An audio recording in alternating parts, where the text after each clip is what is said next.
कांग्रेस से एक उम्मीद रखी कि चलो ठीक है, ये विपक्ष में है तो हो सकता है कि हमारे मुद्दे के साथ आगे बढ़ेगी।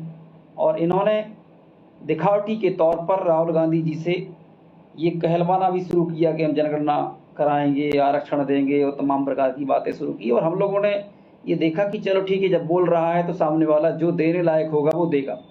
जब बात आई देने की, तो मध्य प्रदेश में जो सबसे खतरनाक पार्टी है बीजेपी, उससे भी खतरनाक रुख निभाया कांग्रेस ने। मतलब उसने 63 टिकट दिए बीजेपी ने, तो इसने 62 दिए, सॉरी 61 टिकट दिए, उसमें भी कम कर दिए। और उसके लिए हमें ये लड़ाई जारी रखनी है। धोखा दिया कांग्रेस ने, देने दो, कोई दिक्कत नहीं, वो पार्टी है सवर्णों की, उसको उसका जवाब मिलेगा। लेकिन ये कम से कम पहले चुनाव में ये तय हो गया है कि ये पार्टियां कभी पिछड़ा वर्ग की, SC ST OBC, किसानों की, मजदूरों की नहीं हो सकती हैं, न छात्रों की हो सकती हैं। छात्र नेताओं तक को टिकट नहीं दिए। फिर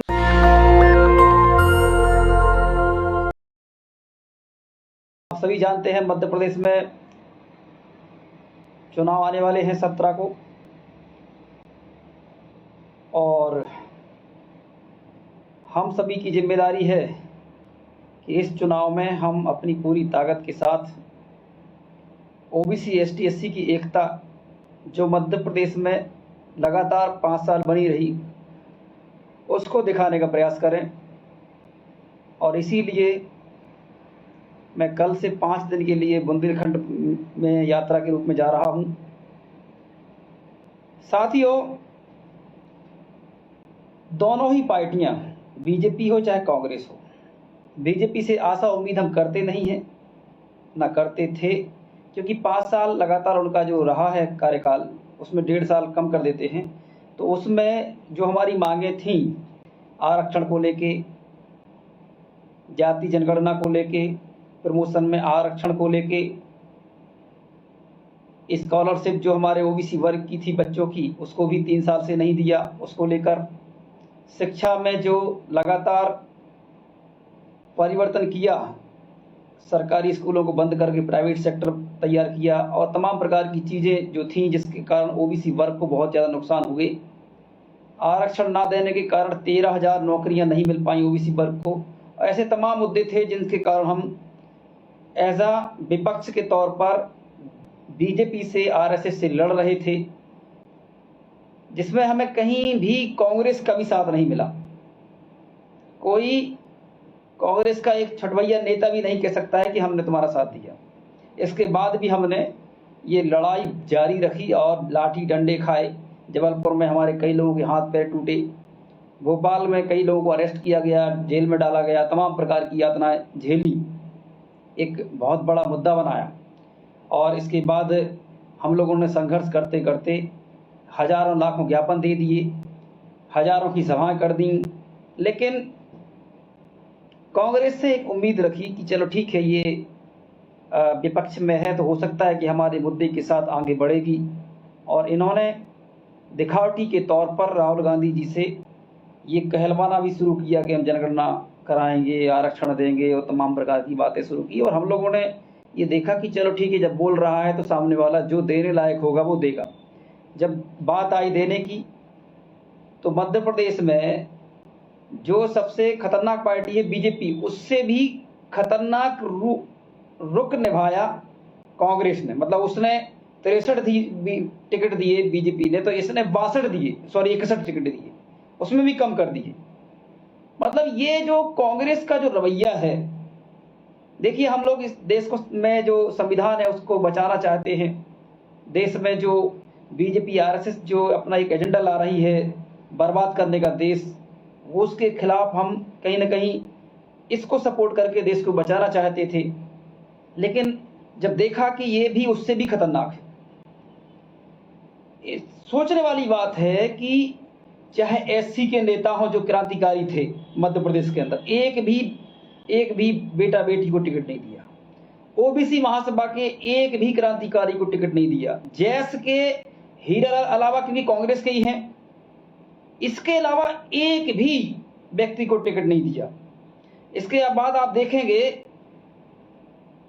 जैस के बाद गोंडवाना के भी उनने जो बोल दिया कि हम गोंडवाना के लोगों को 5 टिकट देंगे, इसके बाद गोंडवाना को भी नहीं दिया।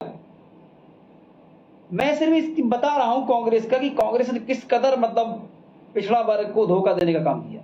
जो आज उनके पास टिकट थी देने के लिए और उसमें वो दिखा सकते थे कि देखिए हम हितैषी हैं पिछड़ा वर्ग के, लेकिन उसमें उन्होंने क्या किया, कहीं भी आपको इनका हितैषी पना नहीं दिखेगा। किसान आंदोलन में सबसे बड़ा डीपी धाकड़ रतलाम, उनका टिकट काट दिया दिग्विजय सिंह ने, अपने व्यक्ति को दे दिया। दिग्विजय सिंह ने हर जगह टिकट काटे, अपने भाई भतीजे रिश्तेदारों को टिकट दिए, लेकिन ओबीसी महासभा, जेएस, भीम आर्मी या गोंडवाना या जो भी है, मतलब जो भी मांग कर रहे थे उनसे, उनको टिकट नहीं दिया। बेरोजगारी का मुद्दा उठाने वाले एक से एक बड़े बड़े युवा नेता थे जो कि इंदौर क्षेत्र से आते थे, किसी को भी टिकट नहीं दिया, एक भी नेता को टिकट नहीं दिया। दामोदर यादव को टिकट नहीं दिया जो खुद उनकी पार्टी में रह के पिछड़ा वर्ग के लिए लगातार संघर्ष कर रहा था, जिसके लिए पिछड़ा वर्ग के मतलब पिछड़ा वर्ग की यात्राएं निकाली, पिछड़ा वर्ग के मुद्दे उठाए और इसके बाद कांग्रेस के लिए माहौल तैयार किया। इसके बाद भी कांग्रेस के दिग्विजय सिंह और कमलनाथ ने मतलब ये देखा जाए कि कहीं ना कहीं ये सारे लोगों को बात कर रहे थे और यही बात कर रहे थे, भी व्यक्ति को इन्होंने टिकट नहीं दिया। सारे संगठनों ने माहौल तैयार किया, बीजेपी के खिलाफ लड़ाई लड़ी, लेकिन स्थिति ये बनी कि अगर कोई कांग्रेस को सपोर्ट करे तो कैसे करे। इसलिए साथियों, जो सवर्ण सीटों पर आमने सामने सवर्ण लड़ रहे हैं, वहां पर हमें अपनी ताकत दिखानी है और उसके लिए हमें ये लड़ाई जारी रखनी है। धोखा दिया कांग्रेस ने, देने दो, कोई दिक्कत नहीं, वो पार्टी है सवर्णों की, उसको उसका जवाब मिलेगा।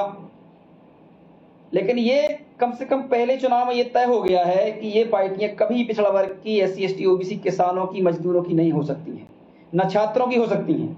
छात्र नेताओं तक को टिकट नहीं दिए, फिर नेता पुत्रों को टिकट दिए। दिग्विजय सिंह और कमलनाथ ने बिजनेस किया इसमें पूरा का पूरा, और अगर इनकी अच्छे से जांच हो जाए तो पता नहीं कितना पैसा इन लोगों ने कमाया होगा। अब बीजेपी का तो अपन समर्थन करते ही नहीं किसी भी कंडीशन में, क्योंकि वो तो रही सत्ता में, जिसके बाद भी उसने नहीं दिया है। तो हमारे लिए दोनों ही पार्टियां पिछड़ा वर्ग के लिए दुश्मन की तरह हैं। ये हमारी ना कभी हो सकती हैं ना हुई हैं। इसलिए जो भी तीसरे मोर्चे से मजबूत प्रत्याशी, कहीं कहीं अगर इन पार्टियों से भी मजबूत प्रत्याशी हैं जो हमारे इस बीच आए हैं, आंदोलन में साथ दिए हैं, साथ खड़े हुए हैं और हमारी बात विचारधारा के साथ हैं, तो उनको जिता सकते हैं। लेकिन अगर कहीं तीसरे मोर्चे से, मतलब सापा का, बीएसपी का, एएसपी का, गोंडवाना का, अगर ये लोग अगर प्रत्याशी हैं और 2 सवर्ण उम्मीदवार हैं, तो इनको पूरी ताकत के साथ जिताने का काम करें आप लोग, ताकि उसमें हम ये दिखा सकें कि ओबीसी मूवमेंट था। ओबीसी मूवमेंट के कारण इनका वोटिंग परसेंटेज कम करने की जरूरत है बीजेपी कांग्रेस का। जितना ज्यादा आप वोटिंग परसेंटेज कम करेंगे, उतना ज्यादा इनको एहसास होगा आने वाले चुनाव में, और हम वोटिंग परसेंटेज कम कर सकते हैं। सवर्ण सीट है, सवर्ण सीट पर बिल्कुल भी सवर्णों को मत दो वोट, चाहे वो कोई भी हो, बीएसपी, सापा, इनको टिकट, उनको वोट दे दो। अब हारे जीते कोई भी दिक्कत नहीं, अगर कोई कहीं लग रहा है कि जीतने वाला है, तो जो सापा का उम्मीदवार अगर जीत रहा है, वहां बीएसपी और भी पार्टियां हैं, तो सापा को बिल्कुल को पूरा सपोर्ट कर दूं, क्योंकि आप जनता है, कोई पार्टी नहीं है। अगर कहीं बीएसपी का उम्मीदवार जीतने की क्षमता रखता है, वहां पे बीजेपी कांग्रेस ने सवर्णों को टिकट दिए हैं, तो आप सापा को छोड़ दें और बीएसपी को सपोर्ट कर दें। कहीं गोंडवाना का है तो गोंडवाना को सपोर्ट कर दें। मतलब अगर कहीं जीत सकते हैं तो जीतने वाले प्रत्याशी को जिताएं, नहीं तो बीजेपी कांग्रेस का वोटिंग परसेंटेज कम करें। वोट का परसेंटेज कम होगा तो इनको एहसास होगा कि हमारे साथ जनता नहीं है। अब जनता तीसरा मोर्चा बना सकती है आने वाले समय में, और इनके सारे राजनीतिक जो समीकरण उनको ध्वस्त कर दो आप। ये भी बहुत इंपॉर्टेंट है, क्योंकि अगर मान लो ये सब चीजें आप नहीं करते इस चुनाव में, तो आप कैसे दिखाओगे कि आपका संगठन था, आपने इतनी मेहनत करी थी सारी, क्योंकि पार्टियों ने तो आपको दरकार कर दिया। अब आपके पास वोटिंग परसेंटेज अगर इन पार्टियों का कम होता है, तो ये दिखाया जाएगा कि ये मूवमेंट चला, इसके कारण मतलब पार्टियों का वोट कमजोर हुआ है। हो सकता है मीडिया ना दिखाए, कोई दिक्कत नहीं, मीडिया से मतलब नहीं है, ना दिखाने दो, लेकिन हम अपने एहसास के लिए हमारी जो मेहनत है हमने उसके लिए तो कम से कम एक उम्मीद दिखा सकते हैं अपने लोगों को कि देखिए हमने वोटिंग परसेंटेज कम कर दिया इनका यहाँ पर, क्योंकि इनने यहाँ पर सवर्णों को टिकट दिए थे दोनों। तो ये चीजें हमें करने की जरूरत है इस समय। अगर आप कहीं से 100-200 वोट भी आप काटते हैं बीजेपी कांग्रेस का, तो वो बहुत महत्वपूर्ण है हमारे लिए। जहां बीजेपी कांग्रेस से ईमानदार लोग जो हमारे साथ भी खड़े हो सकते हैं उनको जिताइए, कोई दिक्कत नहीं है, लेकिन जहां पर सवर्ण जो लड़ रहे हैं वहां पर इनको हराने की जरूरत है।